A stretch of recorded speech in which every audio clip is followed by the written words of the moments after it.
Yo creo que tenemos que ocultar a los que estéis aquí de los medios de comunicación su presencia, porque es una persona que viene revalidando las mayorías absolutas en su pueblo, en Jun, de tal manera que convenciendo como está convenciendo, atendiendo a los ciudadanos, que los ciudadanos no tienen ni que molestarse ir a las instituciones, a las administraciones, sino que desde los 2 o 3 años, que por ejemplo mi nieto ya maneja perfectamente el iPad, pues hasta los 80 y tantos años, ¿no? Que tiene, no sé, luego nos dirás cuál es el vecino mayor que tienes, pues todos están perfectamente integrados en las tecnologías de la información y manejan, como digo, su propio devenir personal sin ningún tipo de obstáculo, ni brecha digital ni barrera digital. José Antonio es muy conocido ya en España, por supuesto los que estáis permanentemente en las tecnologías lo conocéis, pero sobre todo es conocido en Estados Unidos, es conocido en muchos otros lugares. Nos cuentas también, porque ayer estuviste en un foro internacional, y él es el alcalde de Jun, estudió Derecho por la Universidad de Granada, como digo, lleva muchos años ahí, afortunadamente no ha querido dar el paso a otros lugares porque desplazaría inmediatamente a los que están en los otros lugares, y eso seguro. Y además, verás tú, tiene cuántos, bueno, luego nos lo vas diciendo tú, porque yo creo que es mucho más genuino que lo diga el propio autor. En eso, cuando decimos la interpretación, ¿verdad?, la más genuina es la suya. Es el primer municipio con administración 2.0, lleva 15 años utilizando Internet y las redes sociales para facilitar la vida a sus conciudadanos, y su experiencia del uso de Twitter por la población sirven de ejemplo a las ciudades de Chicago, San Francisco, Nueva York. También algunas de las implantaciones tú que has hecho de cara a las fuerzas de seguridad también han sido copiadas, con lo cual, de verdad, con toda la admiración del mundo, hay las preguntas. Y me dice mi copartícipe en la dirección que hemos visto, es verdad que algunos escribíais preguntas, si no os importa irnosla pasando, salvo que sean, y si son además cuestiones personales, pues también las decimos y siempre animan a más, porque había unas cuantas preguntas y nos las das ya para que Enrique pueda ir preparando el debate. Pues deseosos de escucharte, y además, como he visto que esta mañana una de las primeras cosas que has hecho a felicitar a Cristina Cifuentes por su elección, pues me parece que también las tecnologías a lo mejor superan las brechas políticas. Ahí está. Pues encantado de estar aquí en Madrid. Y ayer estábamos en Granada y hoy esto es lo bueno, lo que tiene, ¿no? Que estamos aquí también. Bueno, hay gente que conocerá Jun, pero hay gente que no conoce Jun, ¿no? ¿Cómo surge todo el proyecto, no? Tenemos poco tiempo, voy a irme un poco al grano, ¿no? Nuestro proyecto surge porque el Día de los Inocentes del año 1999 declaramos Internet derecho universal de todos los ciudadanos de Jun. Un servicio público también, como se recoge la basura, el agua potable, y aquello en España sentó como si fuera una inocentada. Era el Día de los Inocentes, nadie nos hizo caso. Claro, si lo publica ya a los 2 días en New York Times, desde New York Times hasta el Sydney Morning Herald, empiezan a recordar que eso que hicimos nosotros después lo copia Finlandia, el gobierno más avanzado del mundo en sociedad de la información, 10 años después, y 11 años después Francia, y este año lo hace la ONU para todo el mundo, amparándose en el derecho que nosotros aprobamos en el año 99, quiere decir que llevamos algún tiempo de adelanto sobre lo que se está haciendo a nivel general. Pero claro, la alfabetización digital de la población no se podía hacer así como así. Nosotros, una de las cuestiones que me aprobaron en aquella moción plenaria era que no podía costarle dinero al pueblo, con lo cual tuvimos que colgar latas de patatas Pringles en las ventanas de las casas de las personas más mayores, le pedimos ordenadores viejos a los bancos y a partir de ahí empezamos cursos de alfabetización digital de toda la población.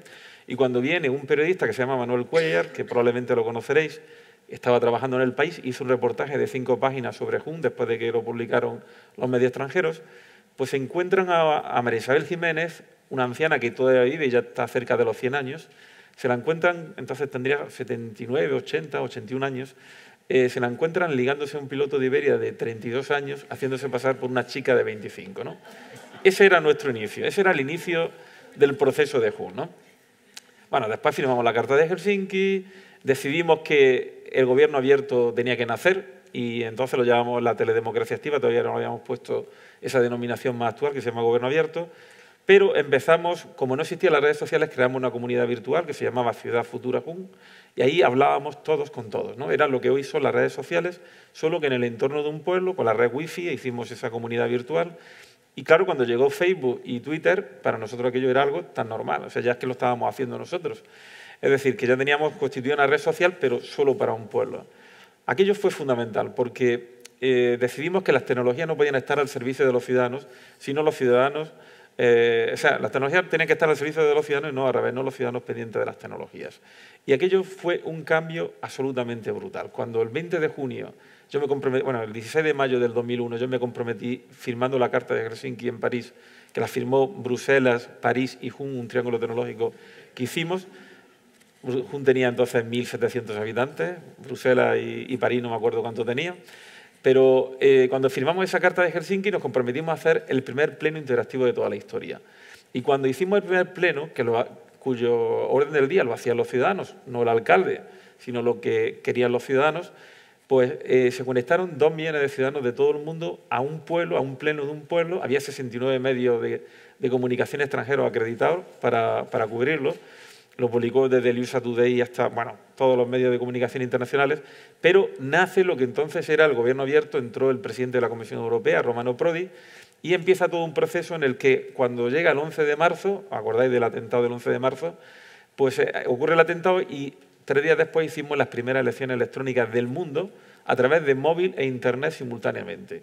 Algo que ha servido para que lo sigan haciendo los cantones suizos. Y nosotros, pues en España, como somos, no entendíamos aquello.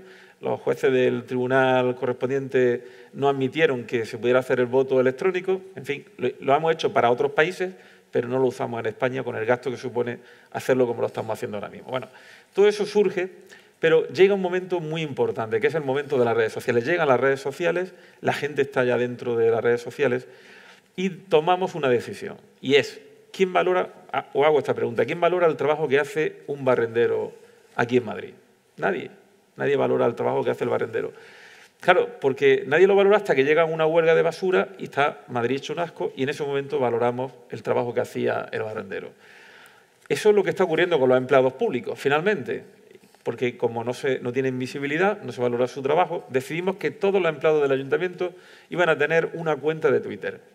Y a partir de ese momento, las relaciones jerárquicas, en las que existía un alcalde arriba, después un concejal, después no sé cuánto, no sé qué, eso es la burocracia que nos trajo Napoleón hace ya unos pocos de años, decidimos romperlo. Y ya todo era horizontal. Deb Roy, que es el decano, el director del Instituto Tecnológico de Massachusetts del Media Lab, lo explicó hace 2 días en Jun, con una gráfica impresionante, un estudio de 1 año y medio que han estado haciéndonos desde el MIT para extrapolar nuestra experiencia a partir del mes de julio a la ciudad de Chicago, porque lo decide así el gobierno de Obama, San Francisco porque es una ciudad horizontal y es donde tiene la sede de Twitter, así lo dijo Dick Costolo, el CEO de Twitter, hace 3 días en Jun.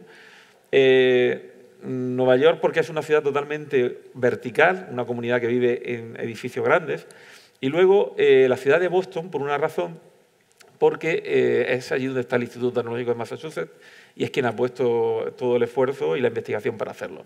Bueno, en ese momento los gurús de la comunicación de España me masacraron. Cuando dijimos que íbamos a hacer, me acuerdo que lo publicó El Mundo en portada, y automáticamente nos masacraron diciendo, ¿pero dónde va este loco?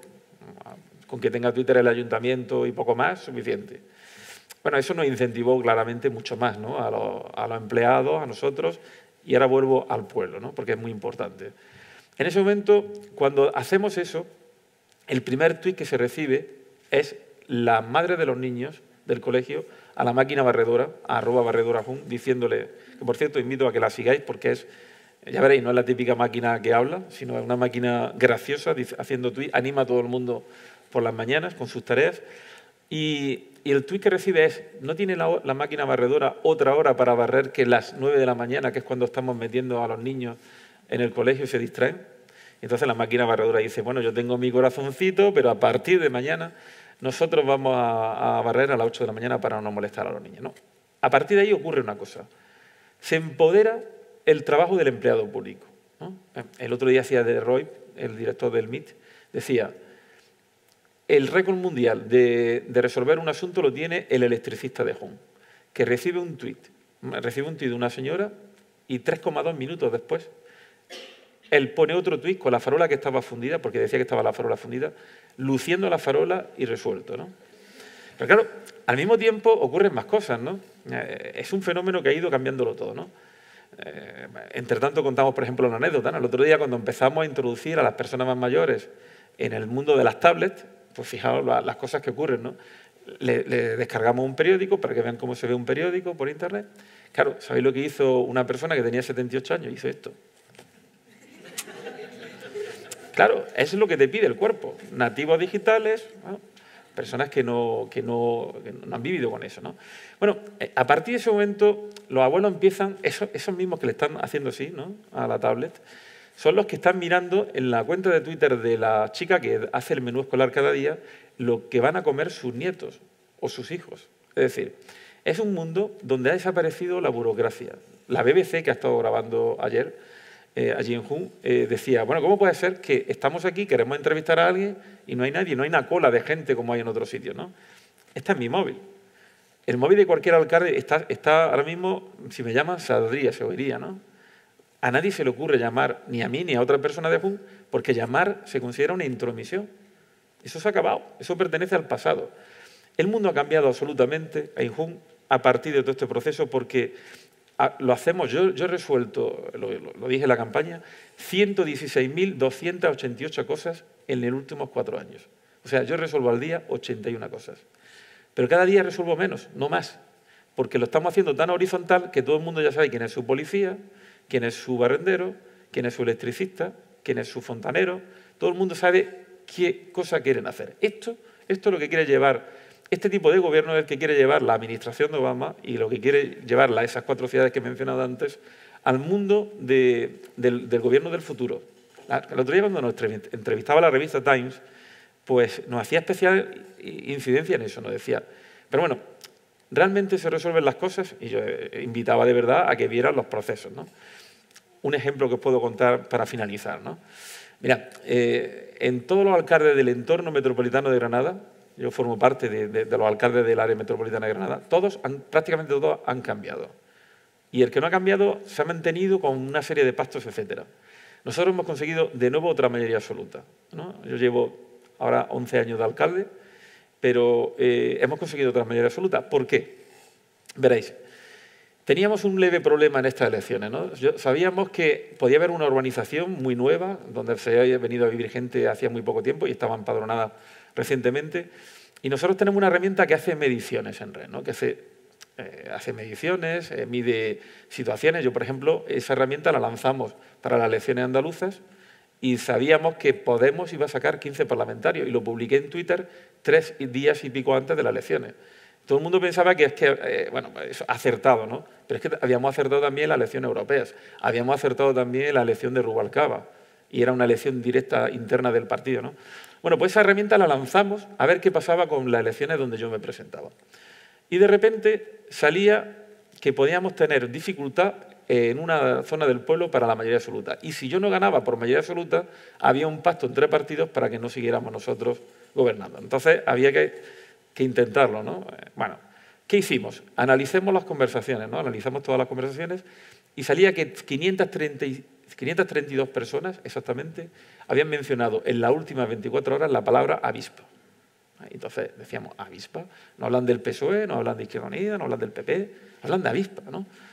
Nos metemos en la conversación y efectivamente había habido un golpe de calor.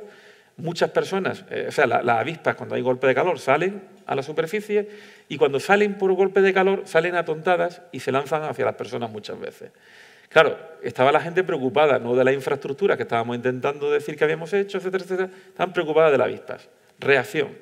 Mandé una circular a todos esos vecinos y les decía, tengo el conocimiento de que hay una plaga de avispas y me gustaría resolverla, pero claro, para poder entrar en vuestras casas necesito vuestra autorización y vuestros datos. Y sé que esto es complicado porque estamos a 5 días de las elecciones. Si queréis os doy cita para mí o para el próximo alcalde, para dentro de una semana, etcétera, etcétera. Bueno, reacción de los ciudadanos. De los 500 y pico, 328 esa noche mandaron sus datos personales diciendo y la autorización para poder entrar en la casa. Día de las elecciones, a pie de urna. Yo era apoderado de mi partido, y gente que yo no conocía de su organización venía a decirme muchas gracias, es increíble, esto nunca lo hubiéramos soñado, que se hubiera resuelto el problema, tal. Una chica que estaba embarazada me dice, perfecto, pero la cita que me ha dado es para el día 8 de junio a las 9 de la mañana y ese día tengo mi primera ecografía, me gustaría que me lo pudiera cambiar y bueno, si gano, pues claro, te la cambio directamente. Bueno, acabo de votarle, digo, no, pero yo no le estoy diciendo que me vote, le estoy diciendo que si soy yo como si es otro, tal, ¿no? Bueno, ¿qué ha sucedido aquí? Aquí lo que ha sucedido es que la sordera crónica política, la que tenemos los políticos, esa sordera crónica y esa miopía política, la hemos combatido ¿con qué? Porque aquí es cuando quiero terminar. La sociedad del minuto es Twitter. Twitter, esa red que hace que los ciudadanos hagan preguntas rápidas y los políticos tengamos que hacer respuestas inmediatas. Eso hasta ahora no sucedía. Aquí ganaba unas elecciones y no daba cuenta hasta 4 años después. Y 4 años después empezaba a recordar cosas, pero durante el tiempo ese de ejercicio del mandato nadie se acordaba. Ahora no, ahora se hace cada día, cada momento, cada segundo. Y esa red de la sociedad del minuto es Twitter. Y por eso Twitter, y por eso el CEO de Twitter ha estado aquí, y por eso hemos hecho el evento más grande del mundo de Twitter en junio, no lo hemos hecho en San Francisco, ni en Madrid, ni en Berlín, ni en París, se ha hecho en mi pueblo. Se ha hecho por una razón, porque efectivamente hemos conseguido por primera vez en la historia ponernos en un plano totalmente horizontal y hacer algo que Federico García Lorca ya lo decía. Y aquí termino. Federico García Lorca dijo, cuando entregó su biblioteca personal al pueblo de Fuentevaqueros, hizo un discurso que se llama Locución al pueblo de Fuentevaqueros, y os invito a que lo busquéis por ahí, en el que hacía una locución sobre que no había que hacer tantas reivindicaciones económicas, que había que hacer otro tipo de reivindicaciones, las culturales, etcétera, pero decía, la vida es como un instante. Bueno, decía, si yo tuviera hambre no pediría un pan, pediría un medio pan y un libro. Pero decía, la vida es como un estanque que parece que está muerto, que no hay vida, que no hay nada. Pero basta tirar una piedrecita al centro del estanque para que se despierten las ranas, los pájaros, esa vida que estaba muerta. Bueno, esto donde estamos ahora mismo es esa piedrecita. Las redes sociales, Internet, es esa piedrecita que ha lanzado a esa ciudadanía que estaba muerta, que parecía que estaba muerta, y esto se ha despertado.